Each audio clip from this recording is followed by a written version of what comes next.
সে সুন্নি হয়েছে বলে কি আলেম নয়? সে কৌমি হয়েছে, কৌমি আকিদার হয়েছে বলে কি সে আলেম নয়?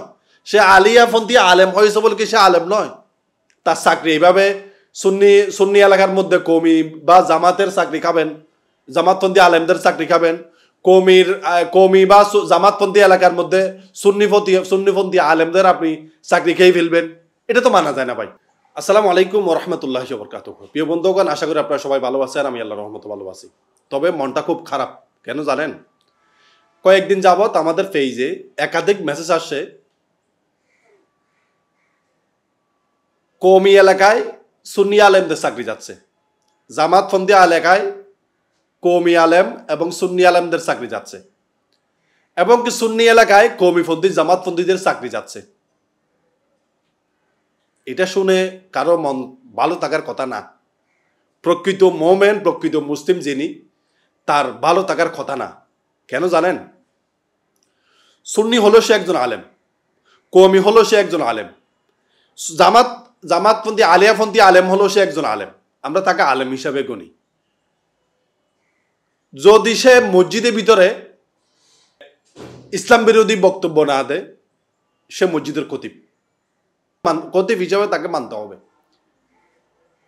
এখন আপনি তাকে ক্ষমতার প্রভাব দেখিয়ে, অনেকে লিখছে এখানে, আমার কাছে স্ক্রিনশট প্রমাণ আছে, বা স্থানীয় রাজনৈতিক নেতার প্রভাব খাটিয়ে আমার আলোচনা তার ভালো লাগে না, আমাকে বিতাড়িত করা হয়েছে, বিনা নোটিশে বিতাড়িত।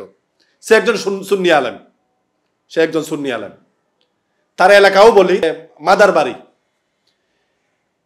শেখ হাসিনা সরকার চলে যাওয়ার পরে মাদার বাড়িতে দুই একটা মসজিদে এই ধরনের ঘটনা ঘটছে বলে আমার কাছে প্রমাণ আছে, এবং গতকালকে আবার আসছে একই এলাকা থেকে।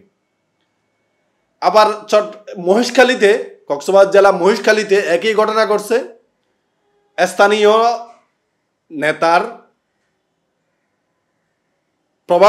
প্রভাবে একজন আলেমের চাকরি গেছে, সে একজন জামাতপন্থী আলেম, তার চাকরি গেছে। আবার ৮হাজারিতে একটা ঘটনা ঘটছে, ওইটা সুন্নি এলাকা হওয়াতে কওমিপন্থী আলেম, কওমিপন্থী ওখানকার খতিব ছিল, কিন্তু কওমিপন্থীর চাকরিও গেছে। মুয়াজ্জম ছিল জামাতপন্থী, তার চাকরিও গেছে। ওখানে নতুন করে তারা সুন্নি আলেম নিয়োগ দিছে এবং কি সুন্নি মুয়াজ্জম নিয়োগ দিছে। ভাই, এটা কেন? এই জিনিসগুলো কেন? এই জিনিসগুলো করলে কার লাভ হচ্ছে? কার লাভ হচ্ছে? বিশেষ করে মাদারবাড়ি এলাকার মধ্যে যে খতিবটা ছিল সুন্নি খতিব, উনি দীর্ঘ প্রায় 12-13 বছরও মসজিদে নাকি খতিব ছিল। আমি দেখি নাই চোখে, কারণ আমার তো ওই এলাকা আমার না। কারণ ওখানকার লোকেরা কয়েকজন থেকে আমি জিজ্ঞেস করছি, ওদিন একটা প্রোগ্রামে যাওয়াতে আমি তাদের থেকে জিজ্ঞেস করলাম, ভাই ওনার চাকরি যাওয়ার কারণ কি? ভাই উনি সুন্নি আলেম, এই জন্য ওনার চাকরি গেছে। কারা নিছে? বা কওমিপন্থী জামাতপন্থীরা মিলে নিয়ে গেছে। উনি ওইভাবে অভিযোগ করছে। আচ্ছা, এই ধরনের কাজগুলি করে কার লাভ হবে? কয়দিন বা টিকতে পারবেন? আপনি আমি দালালি করে কয়দিন টিকতে পারবো? কয়দিন বা টিকতে পারবো?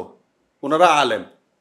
একজন প্রকৃত আলেম যদি আপনি হতে চান, কমপক্ষে আপনাকে 15 থেকে 20টা বছর সময় নিতে হবে, না হলে আপনি আলেম হতে পারবেন না।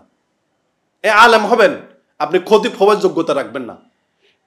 কমপক্ষে 10টা বছর সময় লাগবে একজন ভালো মানের আলেম হতে। সেই জায়গায় একজন আলেমের চাকরি আপনি বিনা নোটিশে খাবেন, এটা তো মানা যায় না। এটা তো মানা যায় না। সে সুন্নি হয়েছে বলে কি আলেম নয়? সে কওমি আকিদার হয়েছে বলে কি সে আলেম নয়? সে আলিয়াপন্থী আলেম হয়েছে বলে কি সে আলেম নয়?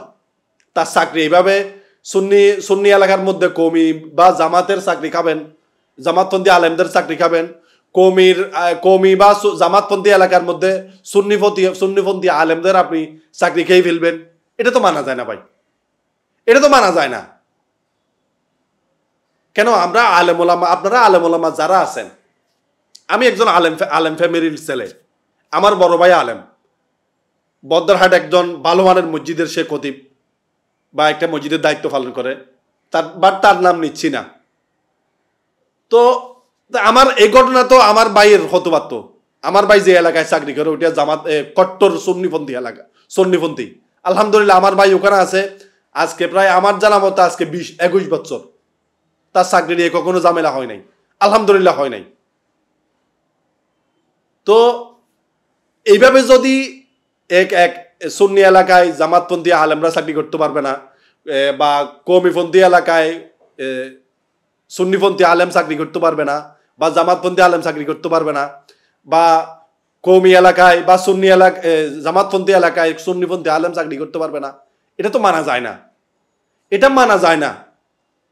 যার রিজিক যেখানে যতটুকু আছে ততটুকু থাকবে, এটা নিয়ম, এটা নিয়ম। আমি যদি প্রভাব খাড়িয়ে জোর খাড়িয়ে একজন সুন্নিপন্থী আলেমকে মসজিদ থেকে বিতাড়িত করে দিই, যদি তার উপর জুলুম করি, আল্লাহ আমাকে ক্ষমা করবে?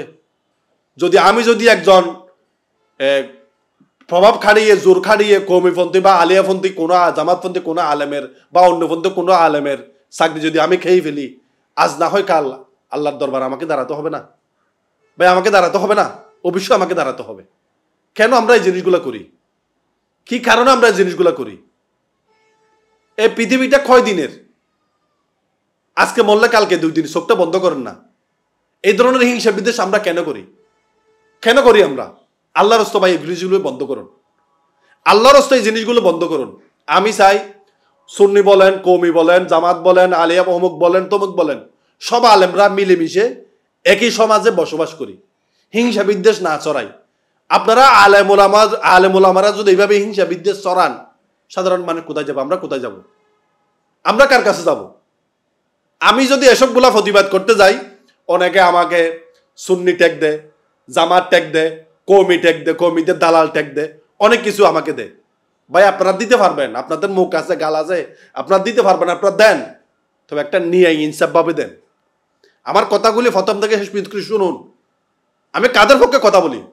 আমার টার্গেট একমাত্র আলেম ওলামাকে এক করা। মুসলমান আমরা ওয়াহাবি সুন্নি ভেদাভেদ ভুলে গিয়ে আমরা একই কাতারে আসি, একই কাতারে আসি। আজকে যদি আমরা ওয়াহাবি সুন্নি দলাদলি ভুলে গিয়ে যদি আমরা যদি একই কাতারে আসতে পারতাম, তাহলে ফিলিস্তিনের মুসলমানরা মার খেত না, সিরিয়ার মুসলমানরা মার খেত না, মায়ানমারের মুসলমানরা আজকে মার খেত না। আজকে মুসলমান যেখানে যাচ্ছে সেখানে বিপদ, যেখানে যাচ্ছে সেখানে বিপদ। কেন? এই মুসলমান এক না হওয়ার কারণে, এক না হওয়ার কারণে। প্রিয় ভাইয়ের আসুন, আমরা এইসব দলাদলি ওয়াহাবি সুন্নি দলাদলি বাদ দিয়ে আল্লাহর রাস্তায় আমরা একই প্ল্যাটফর্মে আমরা আসি। প্রিয় ভাইয়েরা, আমার ভিডিওটা যদি আপনাদের ভালো লাগে দয়া করে শেয়ার করবেন। ধন্যবাদ। নেক্সট টাইম কোনো ভিডিও নিয়ে হাজির হবে ইনশাআল্লাহ। আসসালামু আলাইকুম ওয়া রাহমাতুল্লাহি ওয়া বারাকাতুহু।